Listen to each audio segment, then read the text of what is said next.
Sedih Roma.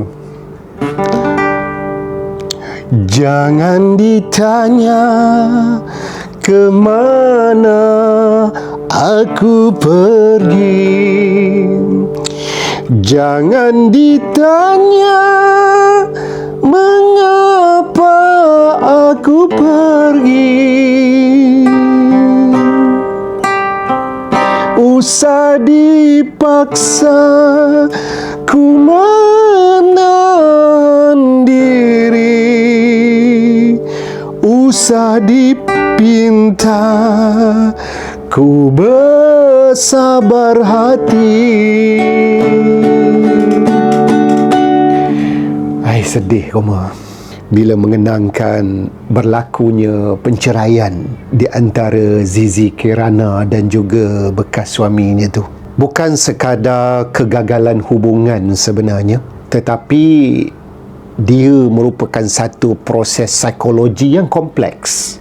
Dari sudut psikologinya, penceraian dapat menjadikan kita trauma. Namun, dia juga pembuka jalan kepada pemulihan diri dan juga kesejahteraan emosi. Jadi janganlah kita anggap dia merupakan pengakhiran kepada kehidupan.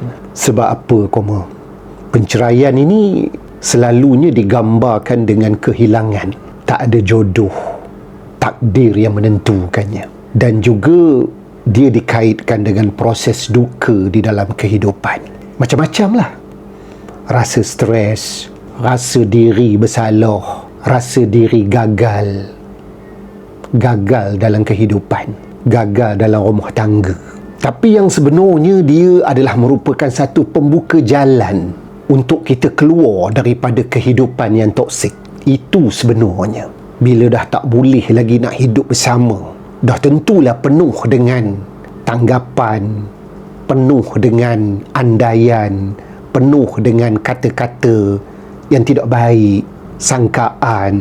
Jadi semua ni merupakan toksik di dalam kehidupan. Jadi mungkin perpisahan itu adalah pembuka jalan kepada kehidupan yang lebih tenang. Jadi jangan kita salah sangka, merasakan orang itu bersalah, orang ini tak betul, kata pula dia ada hubungan dengan orang lain.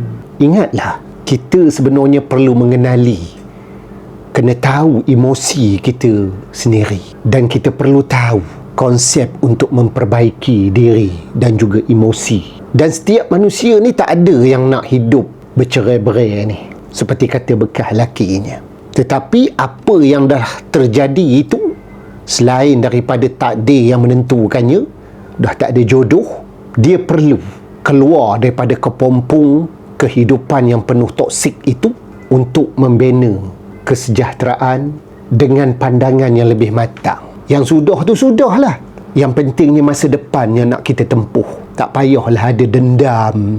Apa yang lagi penting ialah kita membuat refleksi diri, belajar daripada pengalaman. Sebab psikologi sentiasa menekankan keseimbangan, terutamanya keseimbangan emosi. Itu yang pentingnya, Koma.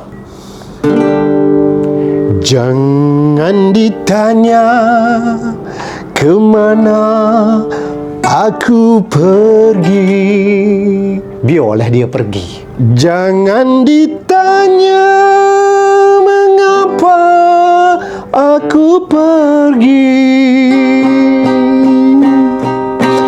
usah dipaksa, jangan dipaksa, ku menahan diri, usah dipaksa, ku bersabar hati.